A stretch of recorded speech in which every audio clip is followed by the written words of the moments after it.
Hello, everyone. Welcome to this week's binary episode of the Day Zero podcast. I'm Spectre, with me is Z. In this episode, we have a heap overflow in curl, a Safari out-of-bounds write, and a new Linux kernel exploit mitigation by grsecurity, which will be some fun to talk about. First, though, we'll jump into the curl heap overflow, and which, to be honest, I struggled a bit to understand as it's a little bit complicated, but Z got a good grasp on it, so I'll let him get into it here. Yeah, and I will say this one did have a little bit of panicking around it, just because Carl announced they've got this high severity vulnerability coming in. They announced it like a week ahead of time. So, all the blue teamers out there, like, we've got something big in curl happening. It's big as Vaughn in a while. Building up the Um, hype. yeah, and in fairness, I think a lot of people kind of felt a little bit anticlimactic about this one just because of the fact that this is a bug in the SOX 5 proxy functionality, which means if you're not using SOX 5 proxy functionality, you're not vulnerable to this attack. Similarly, if you're using curls like just the command line tool, you're not vulnerable to this attack for a different reason. Even if you're using the SOX 5 stuff, you're not vulnerable to this attack because of some other mitigating factors in the curl tool itself. So like it is a kind of niche number of users, but there absolutely are people that are using SOX 5 with curl. So it is absolutely a use case that's there. But it felt like, and the interesting thing about this one is I can think of another curl attack where the attacker could get code execution on because basically what would happen is like the website you were connecting to could attack your curl instance. Like that's a pretty rare attack to have, a vulnerability to have in that attack surface, where it's that remote side you connect to a random server and they can attack and get code execution on your curl. Or like on your curl library, I guess technically. So that's a rare situation which does raise the severity of this vulnerability because it is that remote attacker getting it. And that is a novel aspect of this too, is this is in that kind of rare attack area. So actually getting into the vulnerability, it's somewhat simple, somewhat complex. So SOX 5, I already mentioned, is a fairly simple proxy protocol. It's, in a sense, it's just kind of a dumb protocol. It has command values for if you want to make like a TCP or a UDP connection, or if you just want to listen on a port. Just give it the command number, you give it your destination address and port, and then once that's successfully done, you could just send data and just want to tunnel it over wherever you want. So it lets you proxy arbitrary like TCP or UDP to any destination, making it fairly popular as just this lightweight proxy protocol. You can have encryption over this and a bunch of other things. But the functionality where the vulnerability is in the resolver section, I guess, how it's going to resolve the destination IP address.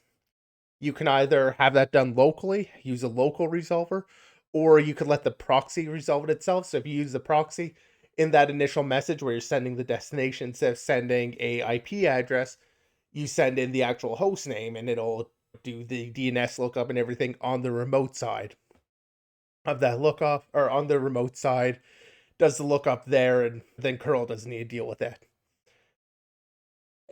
And so that has a host name on that case has a 255 byte limit. And that's basically just due to the SOC 5 protocol. You can't send something bigger than that, which is fair. DNS has I forget the exact value. I want to say it's like 248 bytes or something. So like even a DNS lookup can't go beyond 255 bytes. It's a fair limit in the SOX protocol to not support these massive host names.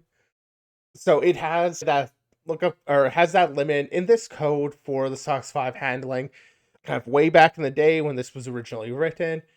What it would do is if it noticed the host name was larger than 255 bytes, it would just switch the resolver to use the local resolver instead of the remote one. So even if you told curl to use the remote one, it would change that on you, and it would do that silently.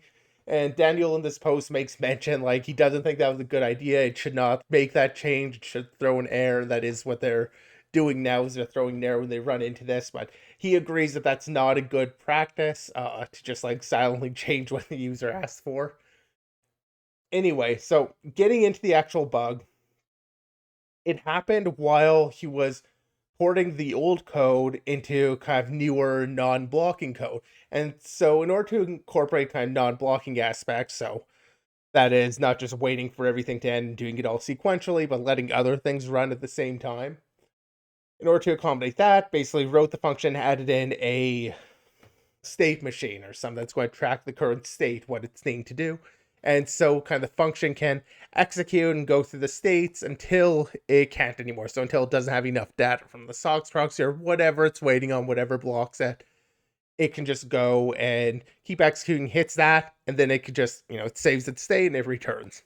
And then when there's data comes in, or when data comes in, it can just enter that function again, find where it was, and keep executing from there, making it kind of giving it that non-blocking flow. And in doing that, this little check that would change the type of resolver being used, telling it to use the local one instead of the remote proxy one, that change wouldn't persist. So if it had this code here, where if it's using the if it's not using the local resolver and the hostname is too long, it would just flip this flag. So that works, but if it needs to exit the function then come back in, that second time in, it's already done this hostname check, and it didn't actually persist state change, that flip of which resolver to use. So when it comes back into the function, if it did get blocked, leaves, comes back in, that resolver will be again set to use the remote resolver. And so when it goes to build up the buffer for the actual request to be sent over to the SOX proxy, it's going to copy in that host name. It thinks all those that size check happened already or happened earlier. So it's going to copy in that host name. If it's bigger than 255 bytes, it's going to overflow the expected area. Now, it is writing this into kind of a larger buffer. It reuses the regular download buffer for this. Or it makes mention that this is the same as the regular download buffer that's being reused in this case or for this purpose before transfer starts. And just kind of building up that protocol frame to send to the proxy. So it's not overflowing a 255 byte field or array or something. Like, it is much larger. They say the default here for the download buffer is 16 kilobytes, but it can be as small as 1024 bytes, and the curl tool sets the buffer to 100 kilobytes. So your maximum size, or basically your overflow is happening in that. You're overflowing 16 kilobyte by default. It would be a 16 kilobyte overflow. And so with that overflow, I guess I should put things together and mention that now. So if you're establishing that connection, you have a web page, you made a request to a web page, and it has like a location redirect or location header doing like a 302 or whatever type of redirect. If it provided a host name that was longer than that 255 bytes, along with also blocking, so the function ends up leaving the whole state machine. So if you also have kind of a slow target, I'm not exactly sure on the semantics of how the blocking would need to work from the attacker side, just the fact that you would need that case to happen somehow.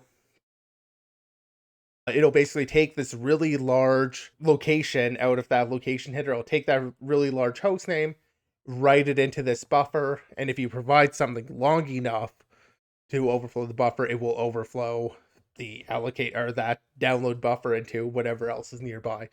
So, legitimate bug, and it's a little bit weird to actually trigger this one or to think about the triggering, because it does have that state machine, that non-blocking aspect where it's entering the same function a couple of times or however many times to actually get something done. And the core bug is just the fact that the state change happened without being persisted. But because the curl tool sets that buffer to 100 kilobytes, and curl will limit just its URL parser itself, so parsing the location from the header, limits it to 65,535 bytes.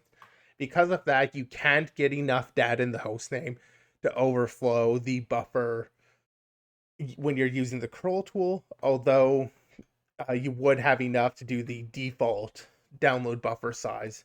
So yeah, I mean, it's core. It would be a tricky bug to catch with code review. Just reading it and noticing that. Well, it can be a tricky bug. I haven't looked at the curl code to know exactly how it's written. If it's weird that's saying a local variable, usually that isn't a very weird thing to see.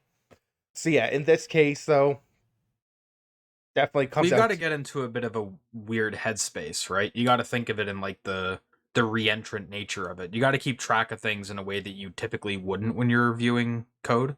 And I guess that's you kind of can with like globals and whatever, but that reentrant nature of it makes it difficult to keep track of, but it's also what makes it so interesting as a bug. And then the discrepancy between the curl tool and the curl library as it's used in applications adds further complication because if you're doing automated testing like fuzzing or whatever, you'd catch it in one case and not the other.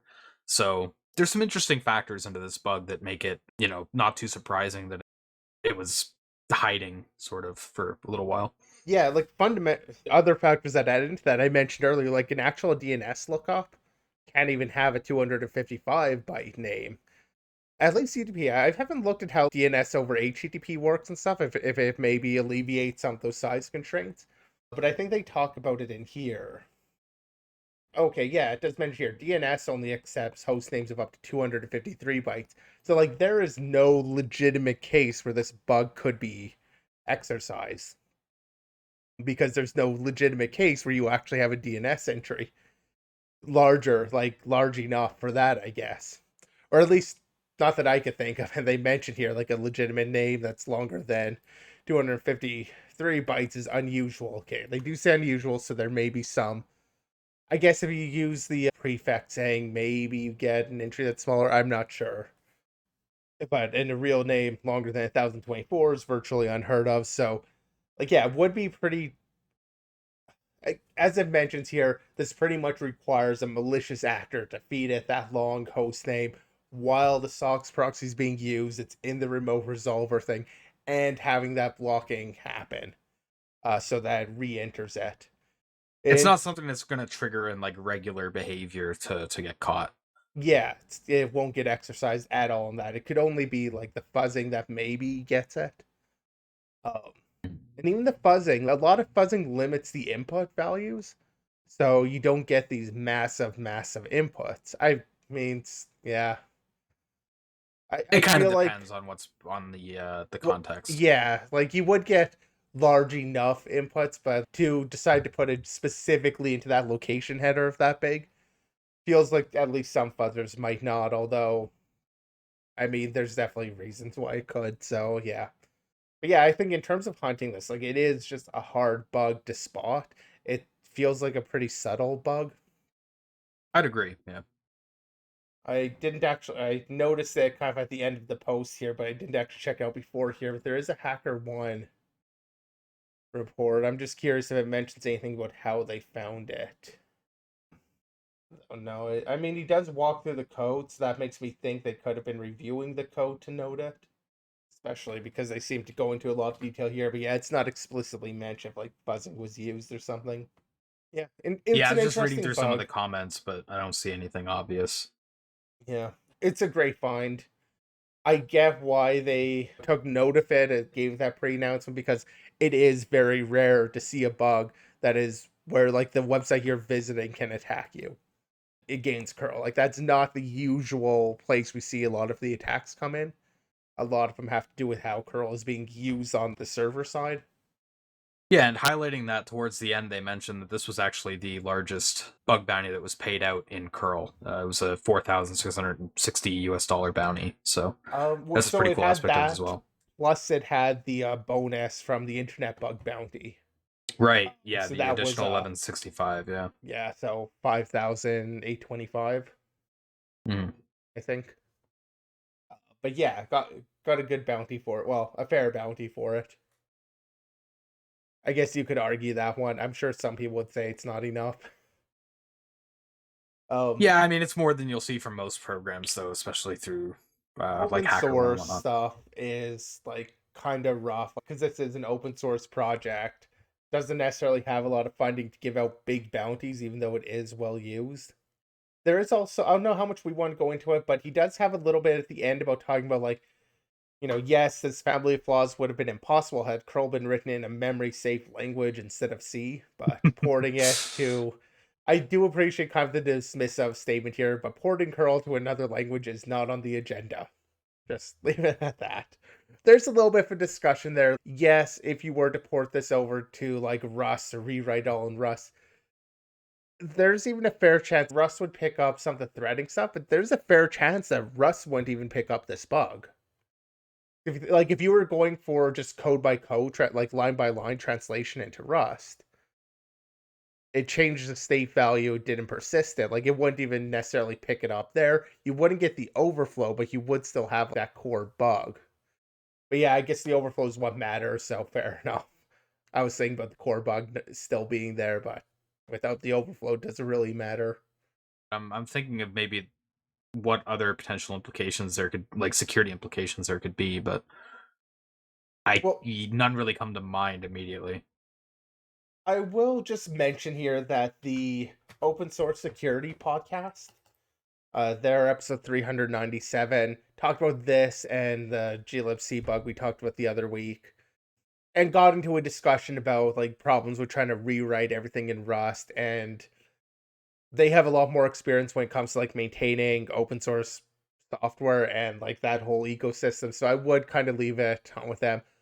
I disagree with some of their statements regarding AI. Well, they had their own disagreement there, but they go kind of deeper onto that. Like most of the episode is around that stuff. So if you're interested in that discussion, I'd say check them out. Yeah, I don't want to reiterate on the Rust discussion too much because we've talked about it a few times, and yeah, I mean the reality is, especially something like curl that's so embedded in the ecosystem and whatnot, like the just rewrite it in Rust, bro, is just kind of a meme. So, Yeah, so he but does. there is a little bit of a legitimate discussion that can be had, but yeah, we'll just skip over that. Well, he calls out here like the replacing it in parts, parts of curl being piecemeal replaced. That's really, I think, for any of these long-standing open source projects, that's really the only way you're going to see a rewrite. Yes, it would be better to use another language, but you're not going to see this mass rewrite. You're going to see, Yeah, I think, kind of like what we're seeing in the Linux kernel. They exactly. Yeah, get Rust in there, and actually, I think Windows is adopting in Rust now too. Get they'd it in announced there, they were. I'm then not sure if they've gotten it underway yet, but yeah. But either way, it's like they have the approach to do it piece by piece, really slow, but slowly things maybe get replaced in there, new features end up in there and stuff like that. That's really the only approach I think is feasible with anything like this. And even that is going to be a very slow process. so we'll get into our next topic here, which is out of security intelligence, actually Valentina or Chompy. And it's a bug in Microsoft's kernel streaming server, which is the driver for virtualizing cameras, such as like a webcam, to allow multiple apps to use it. So, as you can imagine, the interface to that is quite an interesting attack surface, and I'll let Z get into it. Yeah, and the bug itself is pretty simple. It's a type confusion. Effectively, what you've got in this whole camera system is you have a number of ioctls that can be used. Nothing too crazy. You've got like initialize context stream, register context stream, drain, publish, consume. Like nothing too crazy in there for dealing with these streams and either publishing or consuming on it, and obviously initializing. But the way this whole a lot of these things end up working is when you're creating the new file, it is storing, or sorry, not new file, but when you call one of these initialized context or initialized stream ioctls, it ends up filling in the file object in this fs context2. Sorry, I'm just trying to highlight it on stream. That fs context2 fills that in with the pointer to whatever object you just created. So if you create the context, fills in that pointer with that. If you create the stream, fills in the pointer with that. And then when you go to use that in these other things, like with consume or publish, with those other octals, it'll look up the pointer provided, see if it exists as like one of the viable. So they talk about here in the publish RXI octal. It just does this lookup with the stream object and just looks up, is this basically a valid pointer? They dive into find object where it doesn't differentiate between a stream or a context object. It just looks up, is this pointer a object that I created that I know about? That's all it's looking up. Well, just Um, to clarify a bit here, so that file object, the way I read it is like the per file, yes. but it's just they have the lists of the stream and context objects, and this find object method will look in both lists.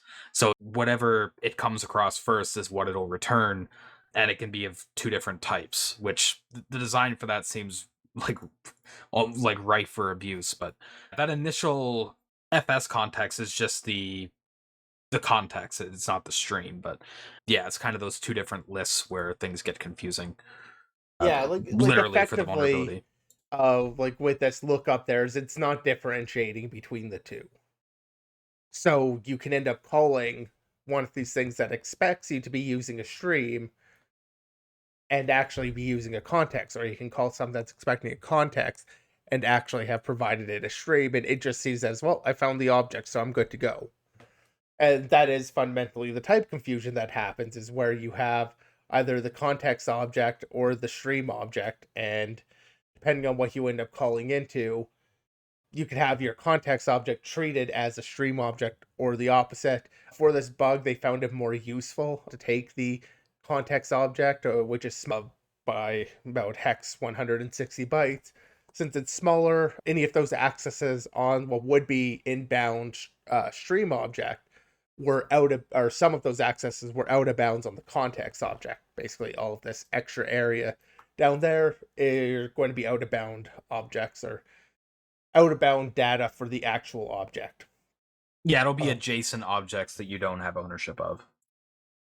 yeah, or in theory, don't have ownership of. Of course, they do talk about spray strategy here using the data queue entry. Effectively, you have the data queue header on there, so like 10 or 16 bytes, hex 10 bytes that you don't really control, followed by a bunch of bytes that you can control. So as long as you can get that adjacent to your context and you're overflowing into data, you're just spraying that in the pool. They do end up also having a read primitive here. Talk about the sex shove, no spray and pray. If you try to do the consume tx, instead of providing it the stream, you provide it the context object, or get it using the context object. It'll end up calling a function. I think it was get stats. Yes, get stats. It's called, which ultimately just copies some data out of the object, which is out of bounds. So it's copying some of the out of bounds data into the system buffer. So the user gets that back, gets back that out of bounds data, which just makes it easy to know if a spray has landed or what object has actually been sprayed. If you spray several objects, you can determine which object is actually landing there, which kind of gives them a way of checking to make sure the right data is in the right place before they actually use their write primitive. And the write primitive was using the publish Rx. And long story short, it kind of digs through here, but it ends up using a pointer. And basically, they have a arbitrary location, but not a arbitrary value. So they have the value 2 being written out to a location they can control through that out of bounds data, or through the data queue entry that they spray. Sorry. So that gives them just that right of 2, which can feel like a pretty challenging thing to exploit. Like when you just have that constant right, I think a common way we've seen that kind of exploit is by targeting reference counts. So if you have more than 2 in a ref count, you overwrite it with a 2, and you can maybe get something there because it gets freed early, so you get use that for free. And you often use this to introduce another bug. What they were able to do was they were able to use a technique. So that's the technique they used from Yard and Shafir, who did a IO ring. I'm trying to find the link for it now, but for some reason I'm not seeing it in this post anymore. Either way, I also can't seem to type. Either way, they use this IO ring technique. It is something that has been known about, and basically the gist of it is you have the IO ring object. You can target the registered buffers and the reg buffer count. So reg buffer count kind of makes sense if it's 0. You're just giving it a non-zero value, so you could write just 2 to it. Whereas the reg buffers is the location where it's going to read the pointers for all of the buffers that the IO ring's using. If you use the 2, you can get into user mappable locations, so you can overwrite the pointer to be somewhere that a user could have access to, or could be controlling, could map memory to. So they end up doing it. I guess it's not in this post, what been in the other post, but In the other post, they use like hex 100,000 or something, but in this well, case, 2, you'd use like hex or 2. yeah, you would In use this 2 case, in it'd be this hex case. 200,000, yeah. Yeah, so you would overwrite that with 200,000, whatever, just somewhere user can access. And so that gives you the primitive to read and write whatever addresses you put in that reg buffer memory. And you have two buffers because that's what you're overriding the count with. So you could use those buffers to get your arbitrary read write. And from there, as is common in kernel exploitation, we have arbitrary read write. In this case, you can get your security tokens or change out or go basically wherever you want. Like it's game over once you have read write. Yeah, that's the common Windows strategy, is going after the tokens. I did manage to find where in the blog post they link off to the Yard and Shafir posts, as well as another security intelligence post where it was leveraged. It was kind of sandwiched like right in the middle, so that's why it was tricky to find. I don't really think I've seen a fixed right like this used for targeting an address, because I think this is sort of specific to Windows. Generally in Linux or whatever, you can't just confuse a kernel buffer for a user buffer. Like SMAP's going to be like, no, you can't do this. We're going to blow you up. Whereas in Windows, the line between the user land and kernel memory is a lot more blurred. I think there are some areas that are SMAP'd, but I'm assuming this is not one of them. So it kind of makes way for this technique to work. At least At inside least I of IO believe that's ring. what's going on here. But I think Yeah. IO ring does, I think, let you provide user buffers. So I think that could also be why. For the reg buffer though, because Yeah, no, that that's what I feels like think it the technique shouldn't be. abuses, right? It's Yeah, it confusing the kernel does. and user mapping. So Yeah. Yeah, no, um you're right. I'm not sure. My initial thought was, yeah, you should be able to provide that. But yeah, that's not that's the pointer to the list of buffers and not the actual yeah. buffer. So like you provide the buffer, you don't shouldn't get to control the list. Yeah, the SMAP stuff is a good shout. As I understand, there are parts of core Windows that do have it enforced, and it's selective on drivers if they want to. I would have felt like, this being something that's provided by Microsoft, they would have had it in there, but yeah, I don't know why they wouldn't, but it seems like they don't here, or at Yeah, least maybe for I'm missing this. something. Like if we are, like feel free to comment it or whatever. But I think this is taking advantage of that thing what I was talking about, where Windows, that line is a bit more blurred, and so you're able to take advantage of that here. On the whole, I do kind of like seeing these constant write bugs exploited because they're a little bit tricky to exploit just in general because you don't control the value. It's always fun to see how people go about it. This is using kind of a known technique, but I don't think we've covered. We haven't Mm, covered too many like constant right wares. yeah, well, we have covered some. I was actually trying to think if we've covered this read write primitive or not. Although it looks like it was a summer post 2022, so we probably did not. But yeah, like these kinds of constant right where primitives, they require a bit of creativity to exploit. It's not as like straightforward or repetitive, I guess, as some of your stronger primitives like arbitrary right or whatever, where you just target whatever is the meta, like what we were just talking about with Windows. Like you would always go after the tokens. It makes the exploit a bit more interesting because there's more clever techniques that are needed, and this IO ring one is cool, and it's a good one to keep in the back pocket at least until maybe that gets addressed. I don't think Microsoft is as quick to kill techniques as Apple is or whatever, so this might just live on for a while anyway. But yeah, I mean, it's a cool primitive. I think it might be Windows 11 only though. I'm yeah, just IO ring is relatively new to Windows. I Yeah, it's think a primitive unique to Windows 11, so that is something to keep in mind as well. Is that you're kind of limited in your targets using a technique like this. yeah, but it's still a useful technique. Like I said, it's fun to see how these things get exploited.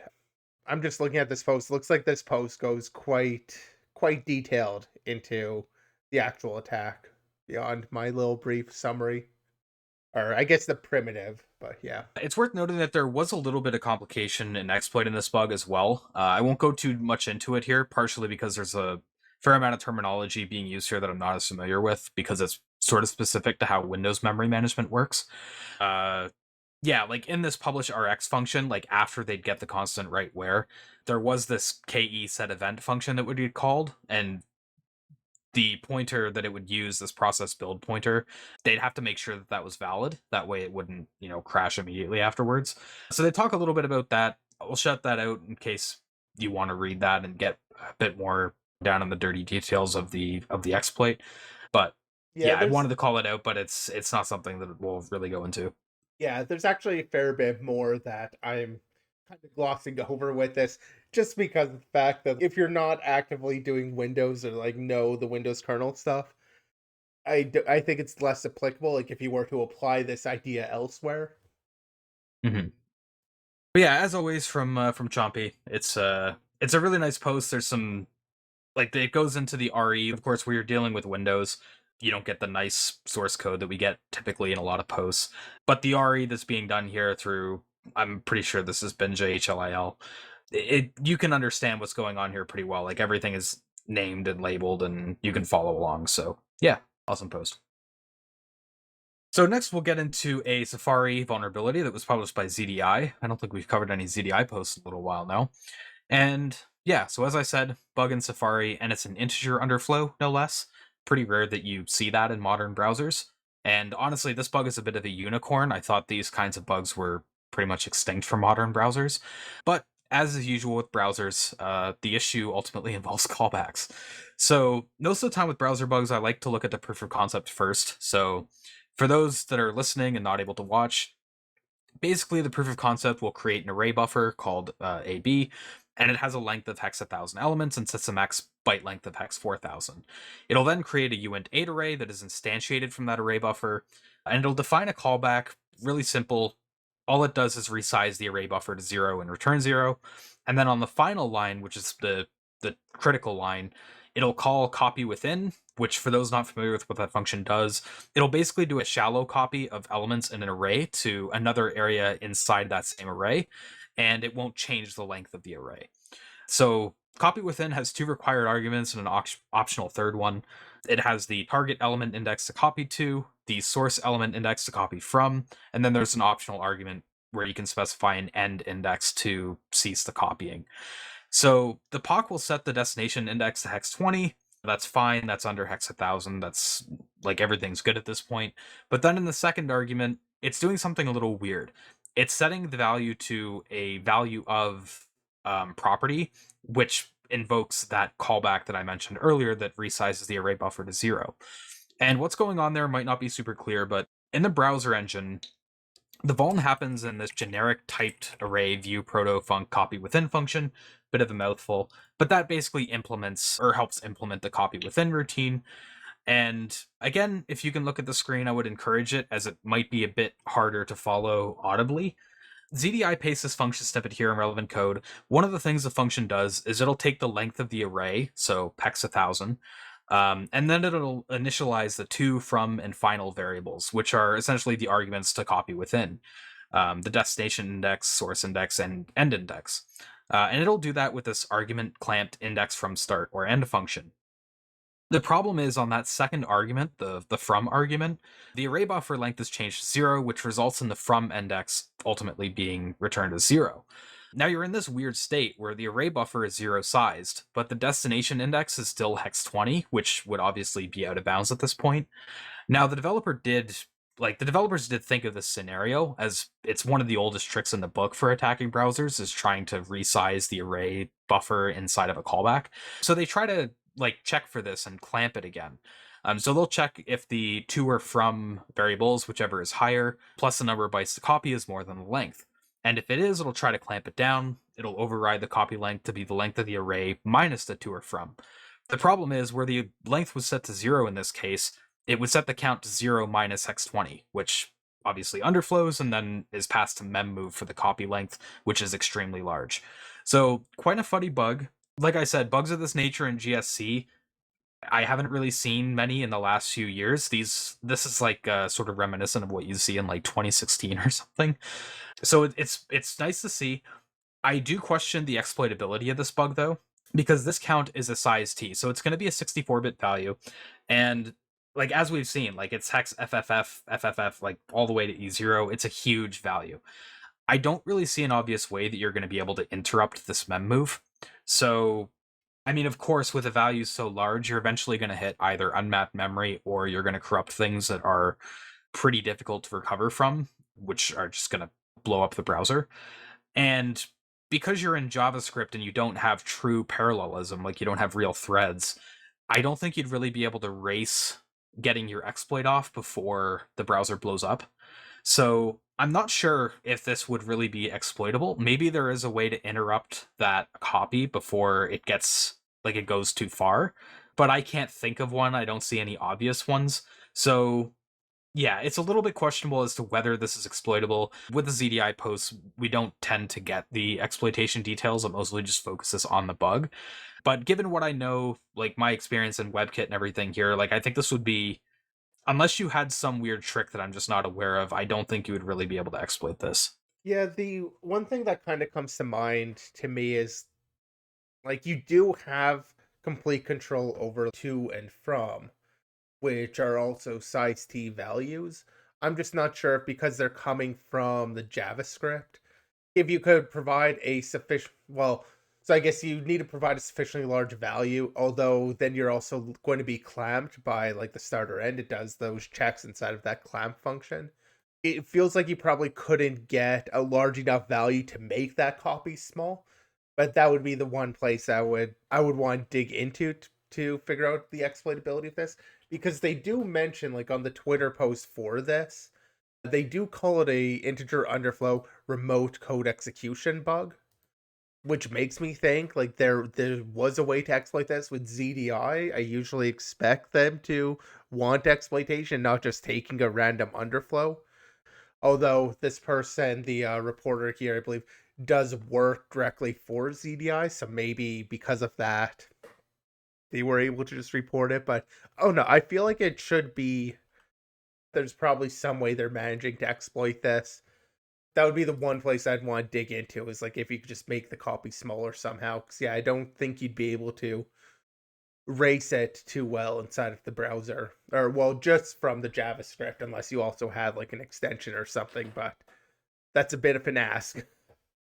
Yeah, and commenting on the ability to control the to and from values. So, yeah, like you said, there are 64-bit values internally in the JS engine. What some people don't realize, though, is JavaScript, at least without like extensions or whatever. Actually, this might have changed recently, but for a while at least, it didn't have support for 64-bit integers. If you wanted to have 64-bit integers, you would have to use some class that would implement like low and high tracking for the individual 32-bit components. So even though the engine may treat it as a 64-bit value, from JavaScript it should be a 32-bit value. So I don't really think that you would be able to leverage your control of to or from to get it to a really small value. But again, maybe I'm missing something, maybe I'm wrong. But yeah, just at the moment with what I know, this would be tricky to exploit, and I'm not sure how it would be exploitable. But the factors you mentioned are worth bringing up as well. I don't want to discount that they're calling it a code execution and just say, oh, they're wrong. But yeah, even though it's kind of a straightforward bug and it's a really nice one, exploitability, it's not as guaranteed or understandable. All right, so with that out of the way, we can get into our last topic here, which is the Linux kernel mitigation I mentioned at the top of the episode. So this is out of grsecurity. The mitigation is called CONSTIFY, and it aims to make things like function pointer tables or operation tables constant. So the whole idea here is that they're moved into a read-only mapping.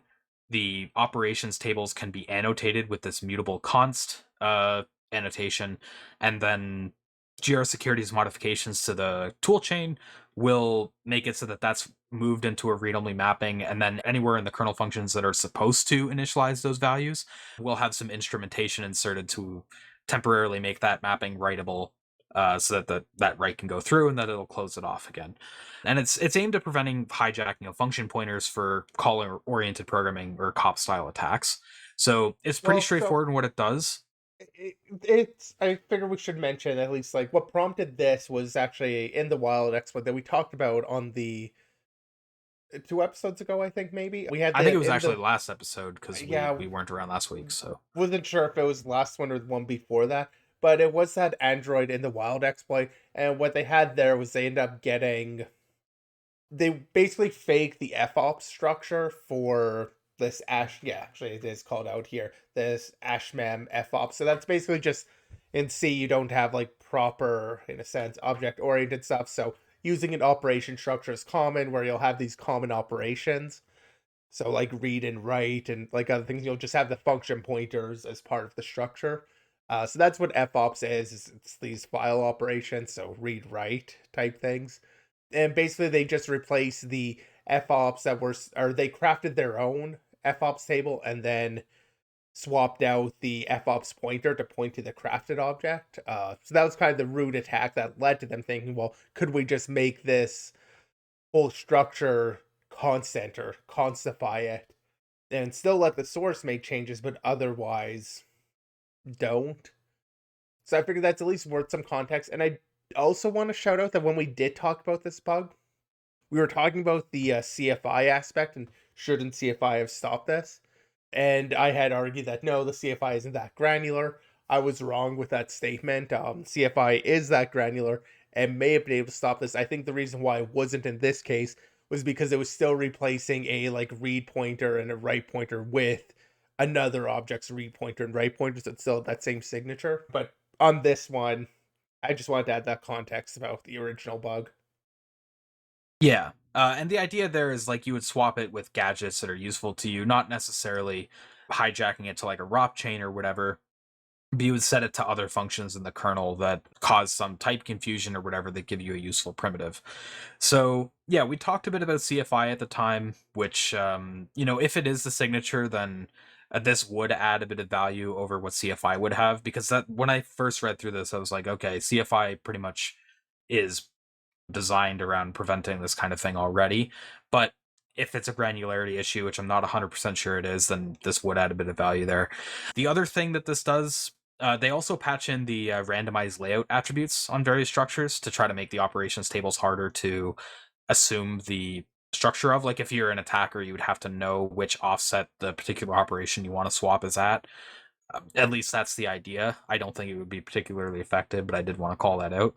That could definitely be effective because it's another sort of randomization where if you don't know what offset something's at, it just takes having that read to read it first to get the offsets. Yeah, like an attacker in a sufficiently privileged position would be able to defeat that pretty quickly anyway. So it does seem to be prompted by some of the recent posts that show exploitation strategies that leverage corrupting the function pointers. But honestly, I don't think this mitigation would do like that much or is too good. For one thing, it kind of clashes with CFI a little bit because in most cases, Android CFI should be fine grained enough to prevent these kinds of techniques anyway. I think the Samsung case was sort of a one off, but also I think this is pretty weak without any hardware backing or like hypervisor or something.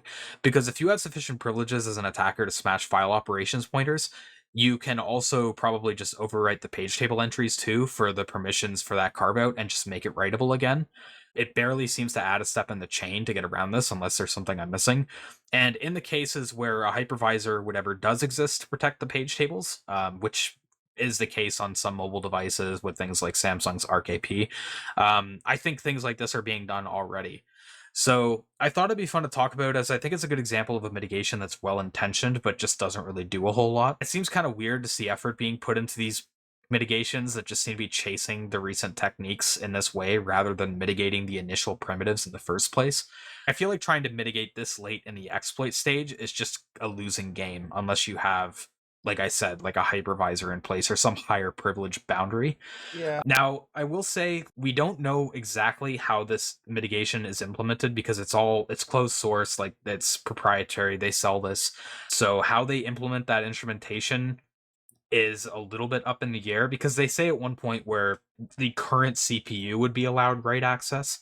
And the way I was assuming they were doing the right protection and everything was through PTEs and just having a separate memory region carve out for it.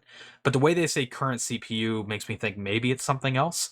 So where I don't know exactly how it's being implemented, I don't have a grsecurity compiled kernel to be able to reverse it. I'm kind of working off of the assumption that it's going through page tables, in which case an attacker can just smash the PTEs. Like it's not really adding a requirement for another bug or something to get past this.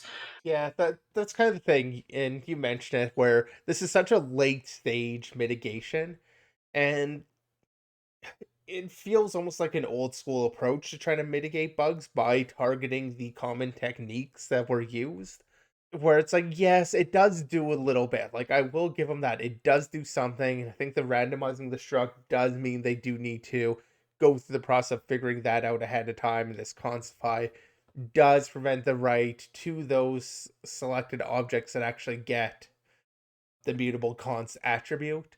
So it does a little something, but odds are there's more that can be done within the entirety of the kernel. So it's like they're taking away a little bit and there's still the rest of the world to focus on.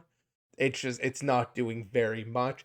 Although in fairness, it can mean that an exploit that is written just to target your standard Linux distribution just won't work here. Like it won't have been written in a way to work or to be portable onto the grsecurity system. So like there is kind of the benefit when it comes to the mass exploitation of some of these bugs that could come up, but anything that gets targeted towards them, it's not really stopping. So I mean there is that benefit of the mass exploitation not being hit, because I mean script kiddies are a thing, but But that's pretty much all that will be stopped by the mitigation like this. yeah, and there is value to that. It's just not huge, I guess, in my mind.